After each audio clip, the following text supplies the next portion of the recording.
Live from the Grenadian capital, this is the GBN Television News. GBN, covering you from the Grenadine Island chain to Brooklyn, New York, via the World Wide Web on www.gbn.gd.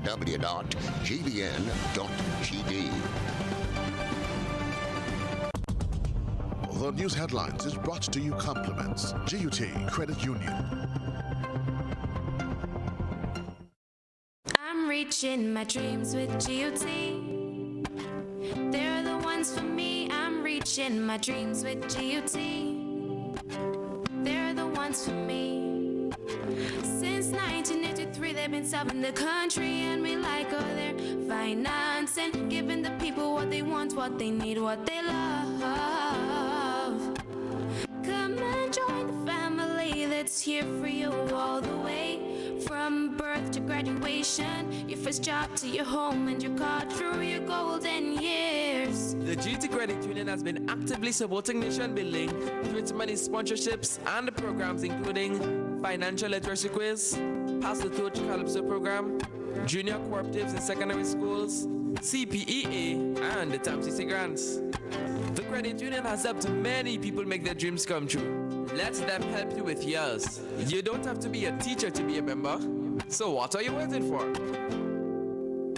GUT Credit Union, it's where you belong.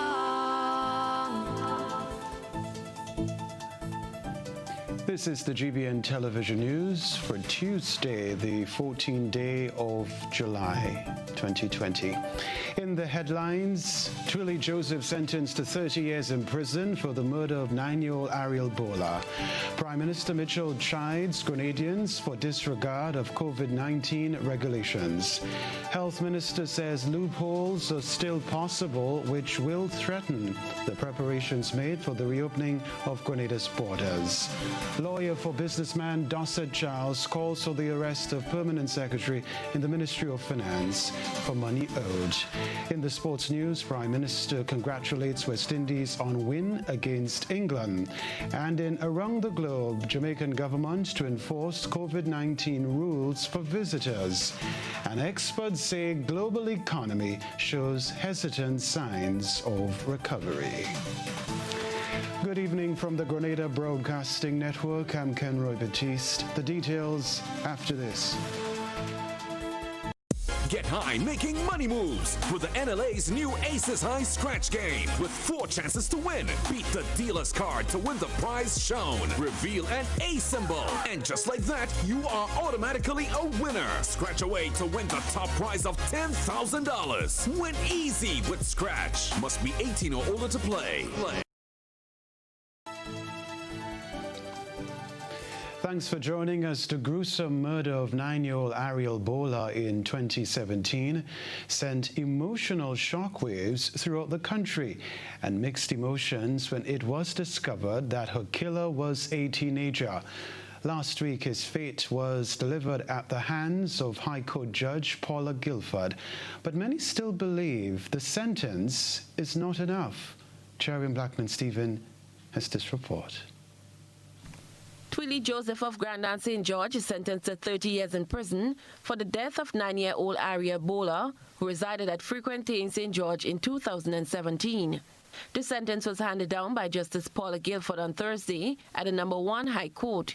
However, the sentence is not sitting well with some citizens who believe the sentence should be more severe. I'm not so happy with what he get, but I mean, we could all rest and feel comfortable because what really went on, it wasn't something nice and I find he should get something a little more than what he get. But anyway, we all mind could rest with whatever the court decide. Personally speaking, as a mother, I think he should have get life in prison. It was brutal what the little girl went through. At least he's still getting to come out and live a life, but she's dead, you know, and there's nobody could bring her back. So the sentence wasn't enough for him. I share the same view. He should have gotten life imprisonment because I mean, an innocent child like that, having to suffer the way that child suffer, I would not have liked it to be my child. Ariel's mother, who remains devastated over her daughter's death, did not wish to be interviewed. However, she told GBN she's not satisfied with the judgment handed down.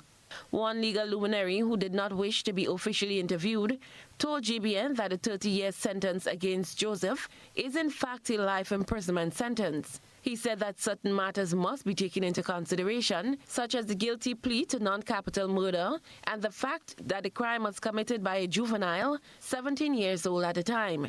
He admitted that the crime was indeed gruesome, but said he is convinced that if appealed, the court will not affirm the sentence and will be surprised if they do based on recent trends. The body of Ariel was discovered on November 11th in 2017 in a bushy area not too far away from where she lived. She was reportedly raped and brutally murdered weeks after she was due to celebrate her 10th birthday on December the 11th. Cherry Blackman Stephen, GBN News. Nationals are being called on to demonstrate greater responsibility for their own health and safety and that of their fellow citizens as government expresses concern about what it sees as the growing disregard for the COVID-19 regulations and protocols. We get more in this report. Government is calling on nationals to demonstrate greater responsibility for their own health and safety and that of their fellow citizens as it expresses concern over what it sees as a disregard for the COVID-19 regulations and protocols. Highlighting government's concern, Prime Minister and Minister for National Security, Dr. Keith Mitchell, said, and I quote, "If people are genuinely concerned about their well-being, they will follow the protocols. We should not have to be told repeatedly that it is in our best interest to wear a mask, to maintain physical distance, or to refrain from mass gatherings. There is only so much that the government or the police can do. Beyond that, this fight requires an attitudinal change." End of quote. Dr. Mitchell also noted that Grenadians should not be lulled into complacency with the lifting of the curfew. He said, and I quote, "The COVID-19 regulations remain in place, and we must continue to be guided by these as long as the global pandemic continues and a vaccine is not yet developed." End of quote. He said people must continue to adhere to the established protocols, particularly as the country prepares to reopen its borders. The Prime Minister urged young people in particular not to feel invincible. He said, although some infected persons remain asymptomatic, COVID-19 affects both the young and the old. Several videos of mass gatherings have surfaced in recent days, which have helped to spark concern for the nonchalant attitude that many seem to have adopted. Additionally, more and more people are now seen in public without masks, and some are failing to observe the physical distancing protocol. There have been various amendments to the COVID-19 regulations, including the lifting of the curfew and granting 24-hour access to beaches. However, gatherings of more than 20 people are prohibited, or in the case of funerals and weddings, the maximum number is 50. The regulations also require every person to wear a mask or suitable covering over the nose and mouth while in public, and to distance themselves at least 6 feet from any other person. For GBN News, Beverly Telesford. The plans and preparations for the reopening of Grenada's borders are being put in jeopardy on two sides. Despite the safety net, Minister for Health Nicholas Steele says loopholes are still possible, which will threaten the preparations made. The plans and preparations include 70 to 75 contact tracers trained and activated this week, and a PCR testing facility being commissioned this week at the General Hospital with SGU as the backup. However, this, the minister says, can be compromised despite them seeking to certify more quarantine facilities. Health Minister Nicholas Steele says the mindset going forward is that no plan is perfect. Thus, he is greatly concerned with the mass gatherings witnessed over the weekend. He says these gatherings and failure to follow the regulations for wearing masks and social distancing practices threaten the safety of the entire country. We've had attempts by individuals to enter the country without going through the normal channels.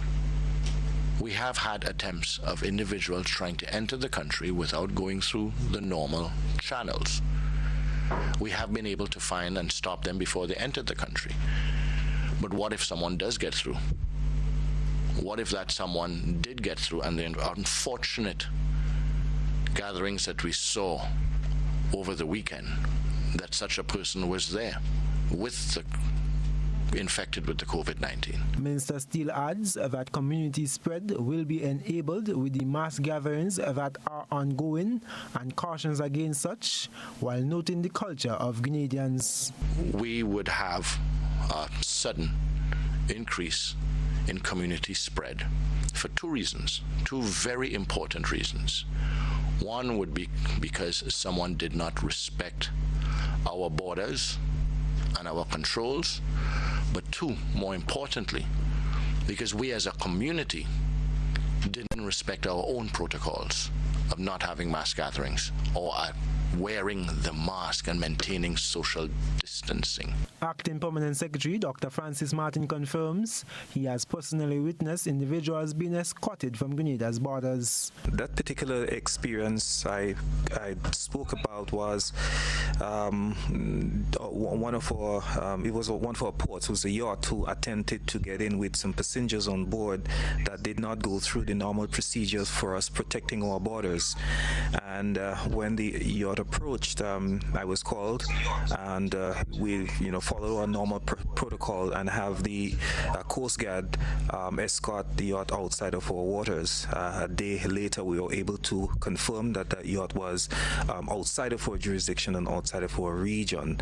Dr. Martin also notes that intra-regional border crossing continues to be an issue dealt with since the beginning of the lockdown. I am Gerard Joseph for GBN News. Meanwhile, just hours away before Grenada reopens its borders to regional countries, 2 chartered flights are expected from Trinidad on Wednesday, and from August 1st, international flights will resume as part of the Ministry of Health's protocol for the reopening of Grenada's borders, increasing the ability to test as well as identifying and isolating possible cases have been given priority. Green, yellow and red zones are the classifications for visiting individuals relative to the scope of the virus presence and spread in their respective countries. Minister for Health, Nicholas Steele, confirmed to the media on Tuesday that yellow and red zone countries in particular will be treated differently. Everyone arriving will be rapid tested, and the capacity for PCR testing is also being increased to 300 per day. Most of the CARICOM and OECS countries fall under the green zone classification, which dictates that they should have had 19 or less new cases within the last 14 days as regional travel resumes on Wednesday. The criteria, based on per 100,000 population, puts the yellow zone from 20 to 60 and the red zone from over 60 new cases. But individuals coming from yellow and red zone countries would also have to take a PCR test within 48 hours. It will either be done at the airport or within 48 hours of arrival in Grenada. During that 48 hours, both yellow and red zone individuals will be quarantined in state-certified quarantine facilities. Based on the test result received, Health Minister Nicholas Steele says yellow zone travelers are allowed limited movement. Limited movement means that individuals who have been told that they are allowed limited movement, yellow zone countries, they can be transported or move around in taxis that have been trained and certified by Ministry of Health and Ministry of Tourism. They can go from one tourism site to another tourism site that has been certified by the Ministry of Tourism and the Ministry of Health. They can be allowed to home quarantine once we are able to ascertain that there are no individuals, high-risk individuals in their own home. These individuals are not allowed to take public transportation or attend weddings and funerals. Red zone visitors, however, must remain quarantined for the full period. Plus, red and yellow zone individuals cannot leave the airport on their own. They must be escorted or brought by state-certified transportation to those facilities. A green zone person walks out of the airport and participates in life in general like the rest of us here. Minister Steele says the GPS wristbands and tracking apps will be implemented to ensure individuals remain in quarantine. I am Gerard Joseph for GBN News. News at 7. We'll be right back. Stay close.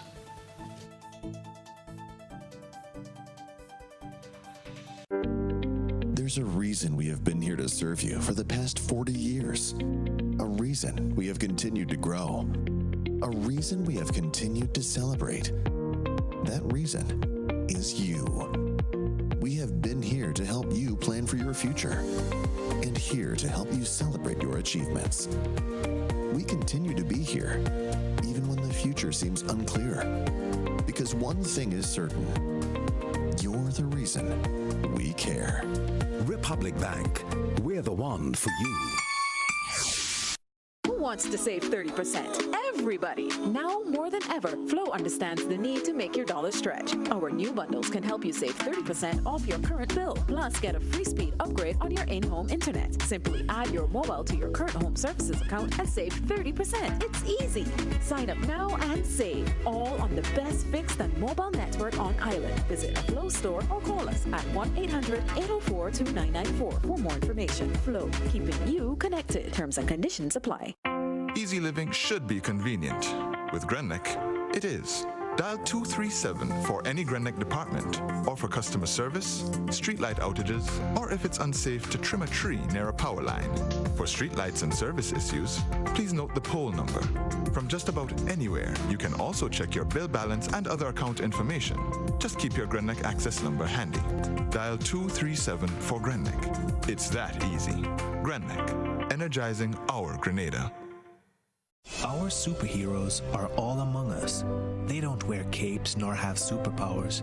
In fact, they appear to be quite ordinary. They are the ones who provide us with food. They are our farmers, our grocery store workers, our vendors. They are our fishermen. They are the ones who heal us, our doctors and medical practitioners. They are the ones who protect us, our police officers. They are all the other essential workers who make this period bearable. And how can we forget our teachers, dedicated to educating our children no matter the circumstance? To everyone who is doing their part to make sure the wheel keeps turning, Ariza says, thank you.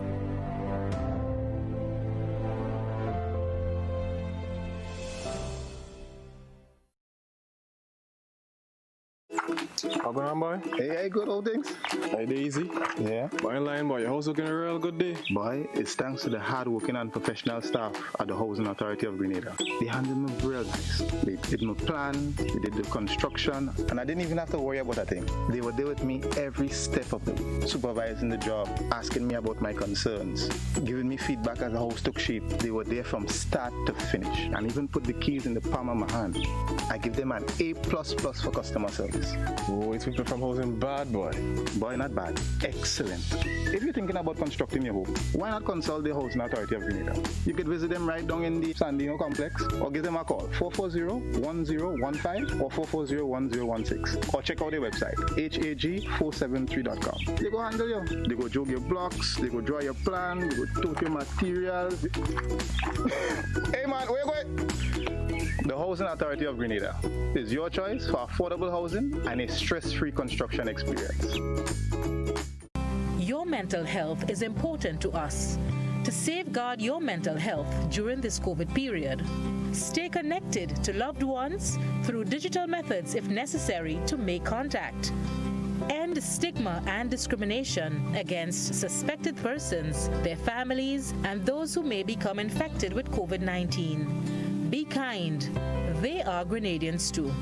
Need help and support? Contact us on 440-4787 or 440-2269. A message from the Psychosocial Support Unit of the Ministry of Social Development, Housing and Community Empowerment, Grenada, with additional support from the Pan American Health Organization, the OECS, and UNICEF. Leads, the others follow. This segment is brought to you by Republic Bank. There's a reason we have been here to serve you for the past 40 years. A reason we have continued to grow. A reason we have continued to celebrate. That reason is you. We have been here to help you plan for your future and here to help you celebrate your achievements. We continue to be here, even when the future seems unclear. Because one thing is certain, you're the reason we care. Republic Bank, we're the one for you. Hello again. The lawyer for Dorset Charles says government owes in excess of $3.5 million to the Grand Dance businessman, and he's moving for the arrest of the permanent secretary in the Ministry of Finance in an attempt to collect the cash. However, Attorney General Dashan Ramdani says government intends to live up to its obligations to pay. Cherry and Blackman Stephen reports. Attorney General Dashan Ramdani is not perturbed by local attorney Ansem Cloudon's moves to send acting permanent secretary in the Ministry of Finance, Patricia Clark, to prison for money owed to Grand Dance businessman Dorset Charles. There was never any demand made on the permanent secretary for these payments, and a demand is a formal requirement on the law. The courts will not lightly at all, or even at all, grant an order compelling a public servant to perform a duty unless it can be demonstrated clearly to the court that the public servant has been asked to perform that duty and has failed and has been given a notice saying that you have failed to perform that duty. Now, we have seen no evidence coming from the other side that they have given notice to the public servant that you have failed to perform that duty. Ramdani was questioned in an exclusive interview with GBN on Tuesday, following a local media report publicizing the legal development. He told GBN that government was ordered by the court to pay $1.6 million to Charles, whose water sports business was bulldozed on the Grand Dance Beach in 1995. However, he said, contrary to reports, Charles received part of the payment. That the order was that he should, when he received payment, he should vacate the land. The order was also that he should pay a certain sum for every year that he occupied the land, I believe from 89 to 96. I am not aware that he has ever paid any sum. Mr. Charles himself, in his affidavit before the court right now, in proceedings filed in 2018, is claiming that he did receive a certain sum of money. That is in his affidavit. So it is not true that he has not received any sum. He told GBN the application being put forward by Cloudon is not a unique one. At a press conference on Tuesday, Cloudon told the media that the sum awarded by the court in 1998 was $1.6 million, of which government paid $100,000. However, he said no further payment was received, and the last sum owed to Charles in 2018 was $3.4 million, with interest incurred. As soon as we have a response from the Attorney General as to whether, or from the Permanent Secretary, as to whether they are amenable to accept our proposal for a settlement, albeit protracted. If no correspondence is forthcoming within the next 14 days or thereabout, we would be left with no other alternative but to take committal proceedings against the Minister of Finance and the Permanent Secretary she enabling. Charles, who became emotional, told the media his life is difficult. Once a vibrant businessman and politician, Cloudon told the media that his client is now destitute. I depend on my kids in Canada.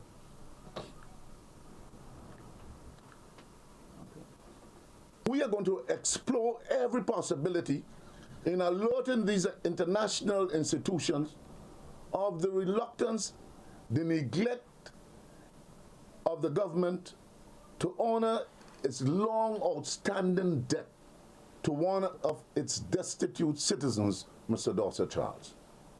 We would take this matter internationally, and rest assured I would.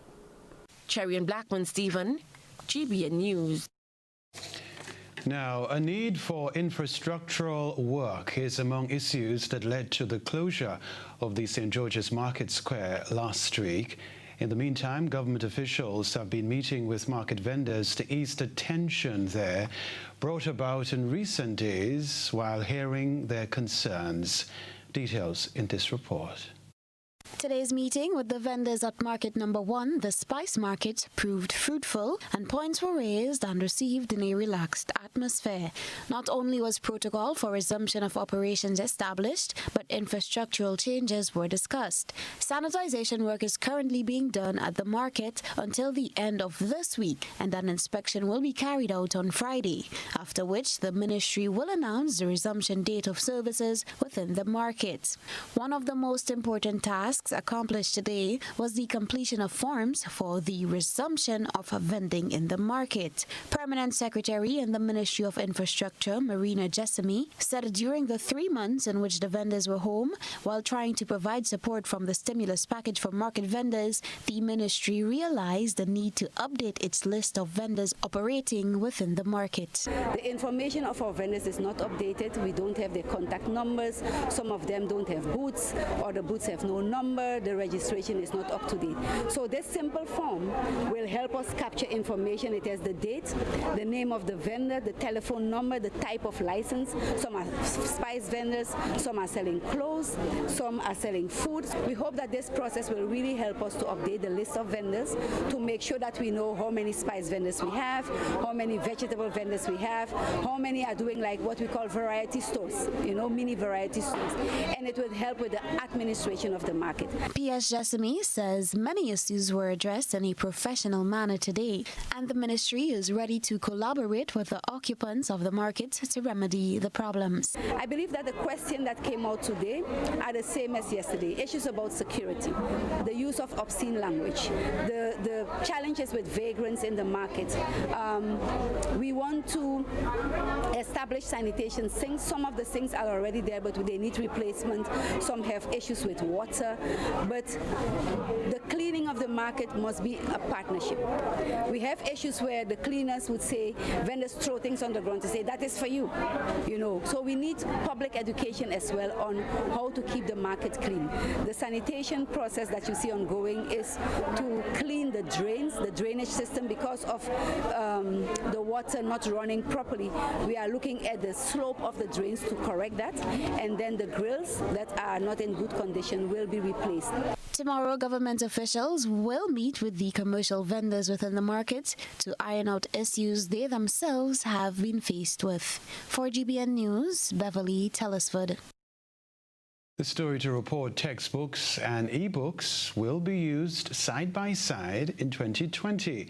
However, government reminds parents they would still need to secure textbooks for their children, regardless of the introduction to e-books. The Ministry of Education recently announced there is no change to the school books program for the 2020 to 2021 school year. In an official release on Monday, the ministry advised parents and guardians to obtain all printed books that they can, in accordance with the book lists received as per usual. Parents who utilize the school books program are advised that additional books will not be purchased by the ministry this year. However, books already in the system will be reissued to students involved in the program. The ministry therefore makes a special appeal to all parents to secure and return all books from the program based on the schedule when provided by each school. This year, the ministry is working towards introducing e-books to meet the audio-visual needs of students who benefit from blended learning strategies. In light of this, Fortuna Picks e-books are being introduced this year as supplementary resources. The e-books will provide access to a diversity of relevant subject-related content that will assist learning at all levels for both primary and secondary school students, with secondary school students first in line to benefit from this initiative. E-books have been licensed for 20 subject areas. Parents and teachers will also be provided with a list of approved websites. E-books are expected to be piloted in secondary schools in September 2020, and graded content should be accessible to all students in both primary and secondary schools from September 2021. A shipment of tablets for primary school students is expected by the end of August, and the devices should be available for those students towards the end of the Michaelmas term. For GBN News, Beverly Telesford. We're reporting the day's news. Still ahead from us, Parliamentary Representative welcomes restart of St. Patrick's Road project. We'll be back. The Grenada Distillers Limited joins the government and people of Grenada, Carriacou and Petit Martinique in the fight against COVID-19. Only together we can beat this pandemic. As a corporate citizen, we have temporarily stopped the production of rum, and our focus has been on the production of a sanitizing solution to assist in the fight against this dreadful pandemic. We have commenced free distribution to the senior citizens' homes, children's homes, and other vital organizations around the country, and made this product available to you at supermarkets and pharmacies island-wide. We encourage you to please listen and obey the guidelines issued by our health authority and the Royal Grenada Police Force.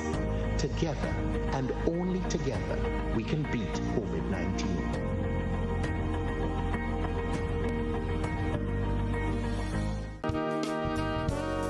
It's new, innovative and classy, and it cut above the rest. Your one-stop shop for bathtubs, kitchenette, customized doors and windows, and even a new paint job. We also sell quartz and solid surface countertops. At M&N Hardware, we offer best prices, excellent service, efficiency, and reliability. Visit us at Dusty Highway, Grandin, St. George, or call telephone number 440-6757. M&N Hardware, from foundation to roof. Let's build together.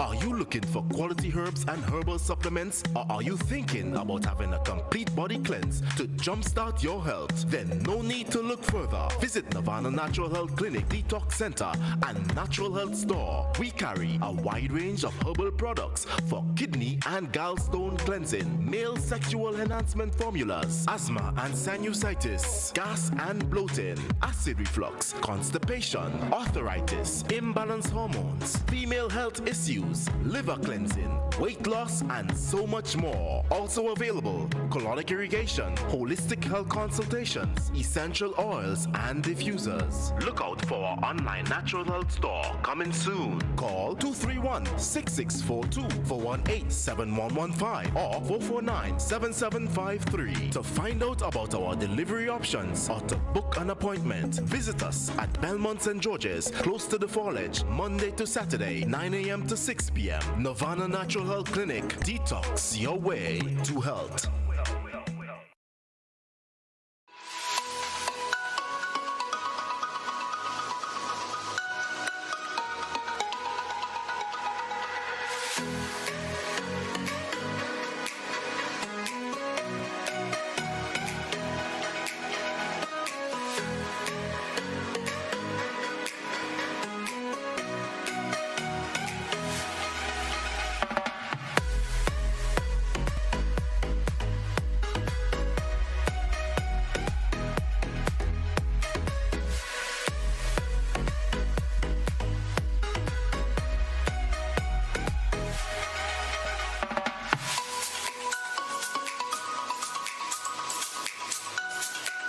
The Esplanade Mall, something for everyone. Go on a shopping spree today and experience some magic. This is GBN. We've got the means, the power, and the medium. This segment is brought to you by Flow. Paying is faster and easier with Flow FastPay. Use your MasterCard or Visa and pay from anywhere. Log on to discoverflow.co/fastpay and press Consumer. Select your country and enter your account number. Enter the amount to be paid and an email address.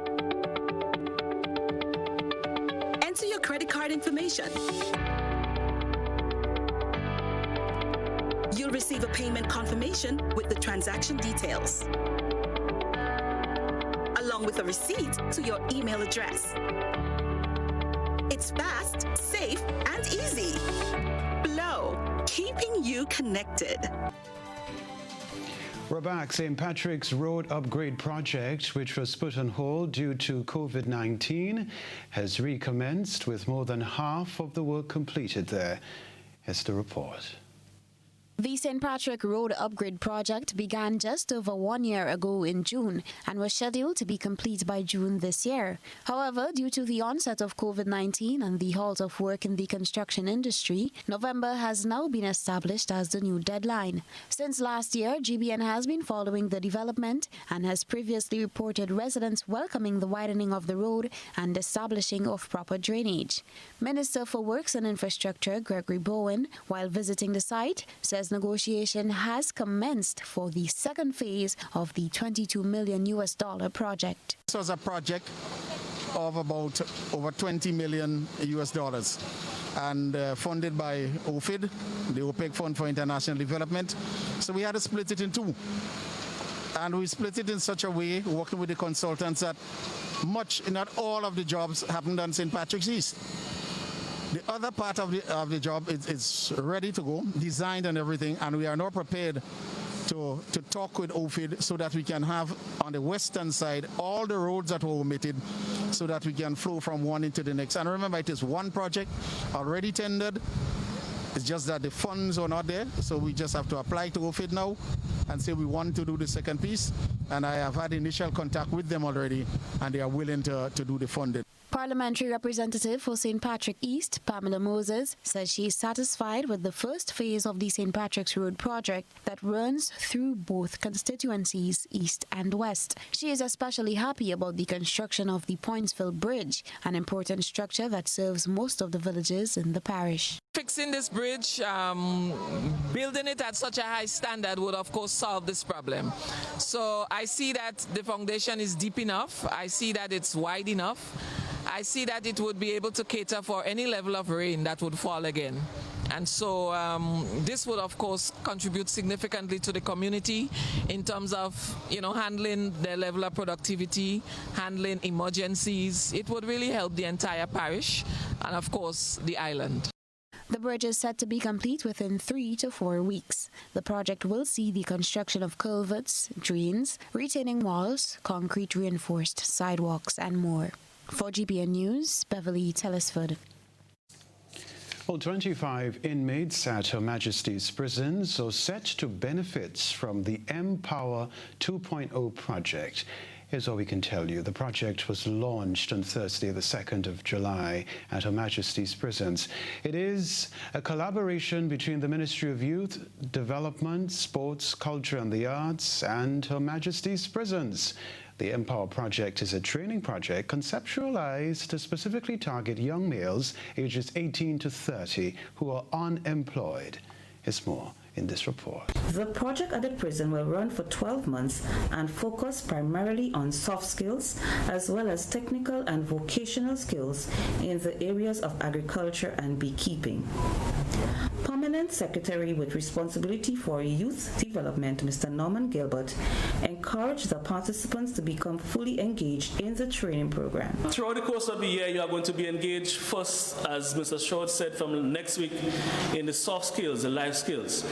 And this is probably the most critical part of the program for us, because that's the part that's going to help to shape your character, to shape who you are, to shape your level of consciousness, to also work on things like the anger management and conflict resolution, which are critical skills that you would learn to prevent you from having to come back into prison.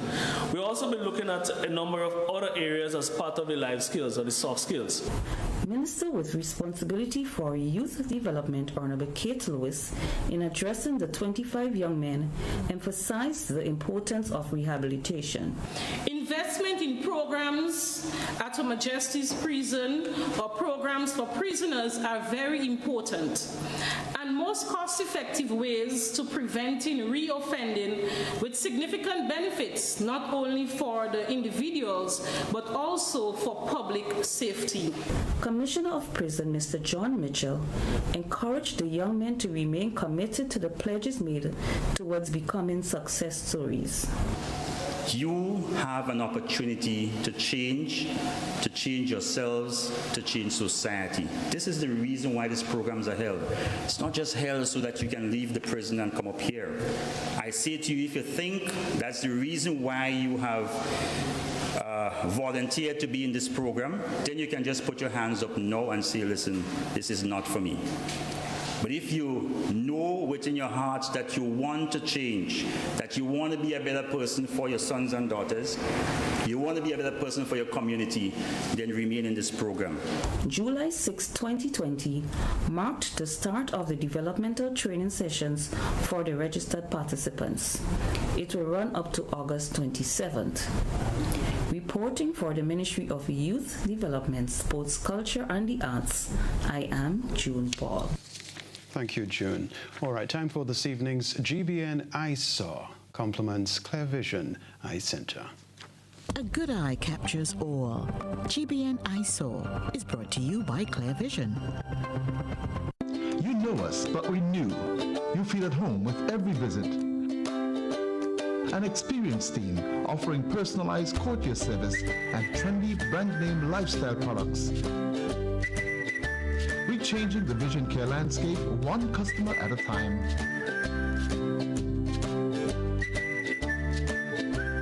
Clear Vision Eye Center. People and technology coming together to help you see the world with a clearer vision.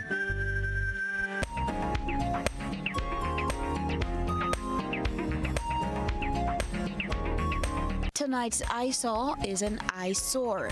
This viewer-submitted photograph shows garbage discarded behind a tire shop in the southeast of the island.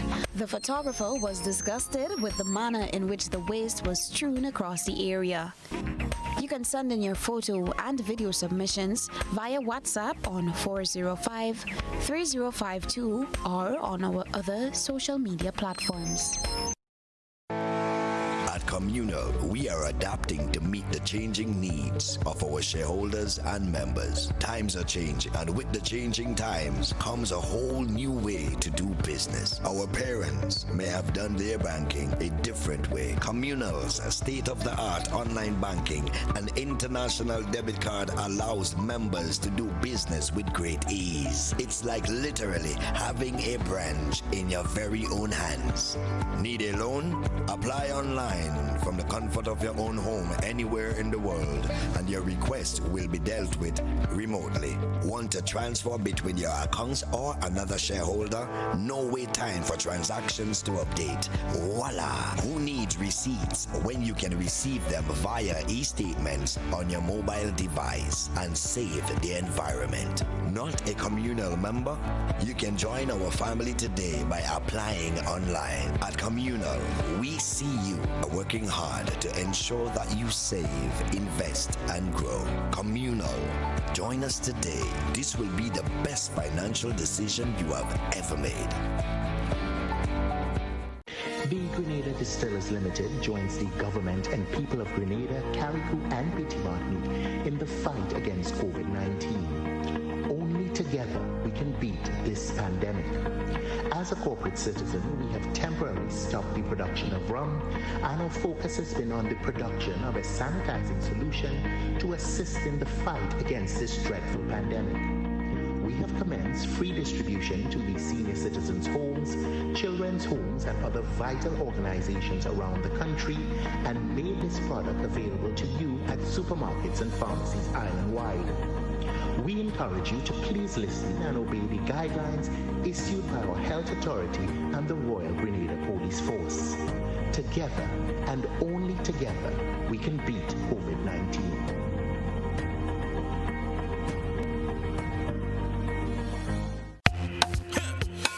shipping is fast and reliable. Always on time, safe and affordable. Friendly staff here to connect you. Tropical worldwide, you must get you. Shop online and you get it on time. Hassle free to meet your deadline. Consolidate any size, any load with Tropical shipping, so we ship everything. I can't wait to ship with Tropical. Can't wait. No package too big, too small. I cannot wait to ship with Tropical. No package too big, too small. Just ship with Tropical. Local agents, George F. Huggins and Company, Grenada Limited.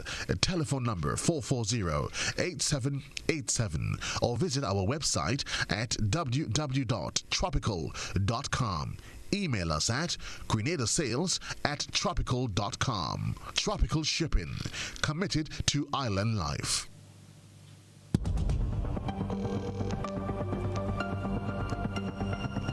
Keeping an eye on the weather. This is GBN. We've got you covered. Weather for Grenada, Carriacou and Petite Martinique valid for tonight and the following 3 days. Weather tonight mainly fair at first, becoming partly cloudy after midnight with a medium chance of brief light showers. Tonight's minimum temperature 25 degrees Celsius. A moderate dust haze advisory is in effect. Wind east-northeasterly to easterly at 8 to 18 miles per hour. Seas slight to moderate, waves 3 to 6 feet in open water. Tides currently rising, high at 10:30 p.m., low at 4 a.m. Sunrise tomorrow morning, 5:49. The weather on Wednesday, the 15th day of July, mainly fair and hazy, with occasional partly cloudy spells during brief morning and nighttime showers. On Thursday, the 16th, partly cloudy with few brief daytime showers, increasing in cloudiness overnight, accompanied by light to moderate showers. And on Friday, the 17th, partly cloudy with occasional light to moderate showers during cloudy spells. That is the weather. Sports news up next.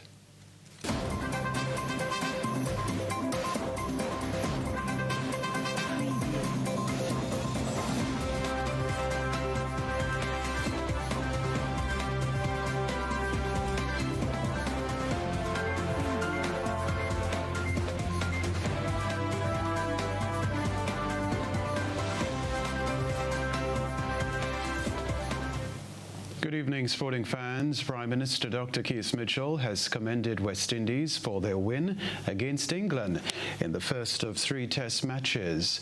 The regional players, chasing 200 for victory, reached a target with 4 wickets in hand to claim victory in the match, which ended on Sunday.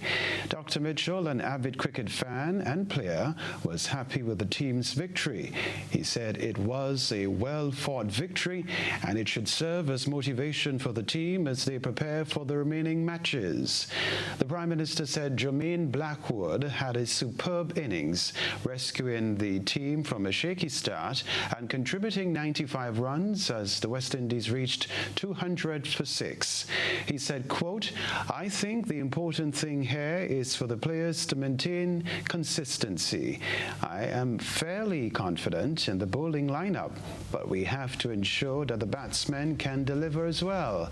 Heartfelt congratulations to the entire team and management officials. We are proud of you," unquote. Prime Minister Mitchell, who has spoken in support of the England series, said it is a model that the region can emulate. He said, quote, "We may not have the resources to do it exactly the way England has arranged the series, but there are certainly some lessons we can take from that experience as we look to restart regional cricket and other sporting activities. The health and safety of players has to be of paramount importance, but we must find a way to provide them with opportunities to stay engaged during the COVID-19 pandemic," unquote. Dr. Mitchell wished the team similar success in the remaining 2 test matches scheduled for July 16th to 20th and July 24th to 28th. As the last man has reviewed. Well, for the sporting action, here's TV6's James Saunders.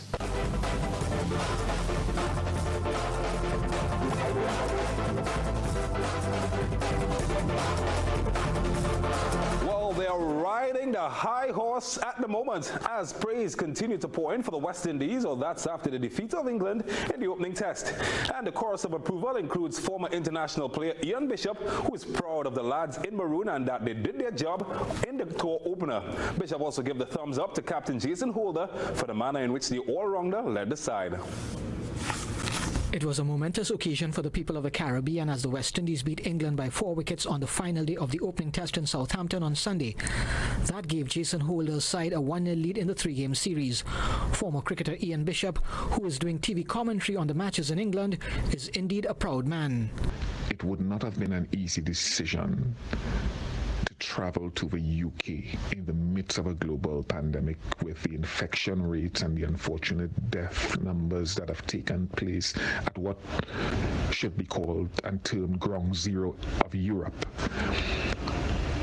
Also, the West Indies batting has not been at its peak, not been at the peak of its powers in the last 2 seasons, and to score runs in English conditions took a great deal of discipline and effort. The Trinidadian, who took 161 wickets from 43 tests, doesn't expect the Windies players to rest on their laurels. He believes the coach and captain are going to drill it in them that it's not over yet.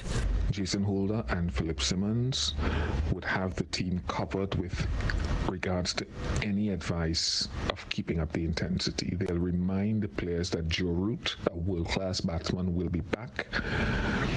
They'll remind them that England would have acclimatized more to their own conditions, having had that prolonged break. Bishop has also lauded Holder, who took 7 wickets in the match. According to the international cricket analyst, Holder must be credited for the way he captained the side in the first test. Jason's captaincy was very solid. His personality comes through in his captaincy. He's very assured, and he's a big brother figure. He seems more than most to be getting the best out of his bowling group, being a bowler himself, stroke all-rounder. And so the 5 years now that he's been a leader of the team, we're seeing it play out in crunch and tight situations. The second test starts on Thursday in Manchester, which is also the venue for Game 3. Vinod Narwani, TV6 Sport. All right, time to take a trip to Europe, where Manchester United, well, they suffered a blow to their quest for a Champions League spot by dropping 2 points when they drew 2-2 with Southampton. Well, there was no point dropping for title-bound Real Madrid, who hold a 4-point lead over runners-up Barcelona, and that's following their 2-1 win over Granada. We've got the action. Manchester United suffered an early blow against Southampton, trailing 1-0 in only the 12th minute. The Red Devils were dispossessed and paid the price. The final pass was made to Stuart Armstrong, who had the simple task of hitting home. But United equalized in the 20th. As the ball came in, Anthony Martial had to deal with some defenders, but managed to squeeze the ball to Marcus Rashford, who made it 1-1. Then Martial got into the act and scored one himself, making it 2-1. He ran, cut inside the box, evaded his markers, and did the rest in the 23rd. But in the 90th, Southampton got the equalizer following the corner. Michael Obafemi scored the item as this one finished 2-2. In Spain, Real Madrid extended their lead after defeating hosts Granada. In only the 10th minute, Ferland Mendy fired from an acute angle into the roof of the net. Then in the 16th, Karim Benzema doubled the lead. When inside the box, he evaded his marker, found a spot and made it 2-0. Granada cut the lead in half in the 50th through Darwin Matches. He collected the perfect through ball, made the run and fired his shot instantly. But it finished 2-1 to Real Madrid. Vinod Narwani, TV6 Sport. Granada. All right, there was good news though for one Manchester team at least, as Manchester City may have lost the Premier League title, but they secured a big victory today, and that's because City won their appeal against their 2-year UEFA ban at the Court of Arbitration for Sport. The citizens were accused of breaching financial fair play rules and were also fined €30 million. Well, that fine has been reduced to €10 million, and they will be eligible for next season's Champions League. A statement from CAS read, Manchester City FC did not disguise equity funding as sponsorship contributions, but did fail to cooperate with the UEFA authorities. The decision today didn't go down well with all. La Liga President Javier Tebas said CAS is not up to standard, saying, quote, "We have to reassess whether the CAS is the appropriate body to which appeal institutional decisions in football," end quote. Manchester City are in hunt for this year's Champions League title. It's time to take a look at what's happening in the world of sport linked to COVID-19. Tonight, the focus is on cricket, football, and golf. Starting with cricket, Indian cricketers Suresh Raina and Rishabh Pant have hit the nets, resuming practice after the prolonged COVID-19 break. Raina shared a video of their practice from his Instagram handle as well. The 33-year-old Raina captioned the post, "Work hard, never give up, and get rewarded." Switching to football, the FIFA Under-17 Women's World Cup will be held behind closed doors only in the worst-case scenario. This has been stated by the All India Football Federation amid a continued rise in the country's COVID-19 case count. Already postponed once, the tournament is to be held between February 17th to March 7th next year.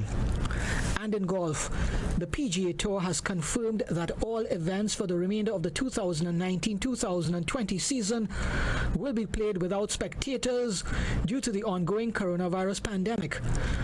Tournament golf resumed after a 91-day shutdown at the Charles Schwab Challenge on June 11th, with the first 5 events since the restart taking place behind closed doors. Vinod Narwani, T6 Sport.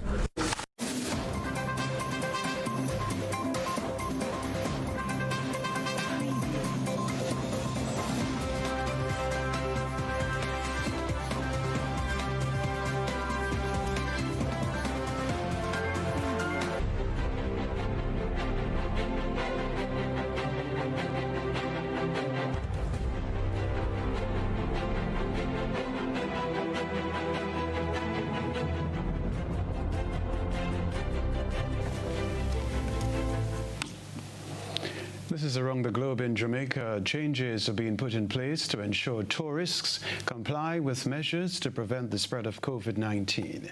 Here's the rest in this TVJ report. Health officials have been concerned about tourists who violate protocols in place to remain within the resilient corridor, which runs mainly along the north coast. Health Minister Dr. Christopher Tufton recently pointed out that some tourists have been picked up and placed in state quarantine for breaching the rules. We have had cases of persons leaving, particularly those staying in villas, and going out into other areas. And this, we believe, is risky. And clearly it's a breach of the order that were given as it relates to those types of non-nationals who come into the country. Now the Tourism Minister Ed Bartlett says there will be greater enforcement of the protocols for visitors. In an interview with TVJ News, Mr. Bartlett said he's heard the concerns raised by the Health Minister. And we are now putting together more than 77 wardens for the resort area, and particularly for the corridor. And we're also working with some private sector interests to increase the number of wardens that we're going to have, to try to ensure that the surveillance that is required to keep visitors operating as stipulated, is strengthened. More details about the new measures are expected this week from the John Biles-led Resilience Corridor Management Team. Strong measures will also be put in place to ensure that hoteliers and others within the corridor implement systems to ensure visitors comply with the protocols. I'm amending the Tourist Board Act to give it more teeth in relation to dealing with breaches of this nature, and I believe that in time we are going to have it correct. We're going to have it where the discipline that is required to operate within the corridor is respected by all. All right, the National Assembly of Suriname has elected Chan Santuki as the South American country's new president. The move comes after Mr. Santuki's party won the largest share of votes in legislative elections in May. Mr. Santuki, a former police chief, will replace outgoing President Desi Boutisha. who was found guilty of murder in 2019. The two men are bitter rivals, as it was Mr. Sankuki's investigation which led to the conviction. The outgoing president is currently appealing against the verdict. And new economic data out of China, Germany, the UK and elsewhere point to a hesitant global recovery on Tuesday. Chinese ports are getting busier, and that is good news for the global economy. New numbers out Tuesday showed the country's imports up 2.7% on the year in June, confounding expectations of a 10% drop. Exports also edged up, again beating forecasts of a decline. The figures will add to signs that China's economy is starting to recover and lifting global trade as it does. But a Chinese customs spokesman still struck a cautious note. The uncertain and unstable factors facing the development of China's foreign trade have increased significantly, added to the impact of Sino-US economic trade frictions. The import and export situation in the second half of the year remains grim and complex. Even so, economic data out of Europe also mostly pointed in the right direction. UK GDP rose 1.8% on the month in May as lockdowns began to ease, though that won't make much of a dent in the record 20.3% slump posted the month before. And economists caution that a surge in jobless figures could be coming as government-funded furlough schemes wind down. Eurozone industrial production also posted a gain on Tuesday, albeit less than expected. But in Germany, the latest ZEW sentiment index actually edged down in July. It sank to 59.3 from just over 63 a month before. The lower than expected number underscores how a global recovery remains far from assured. All right, that is Around the Globe. We'll come back to remind you of the headlines.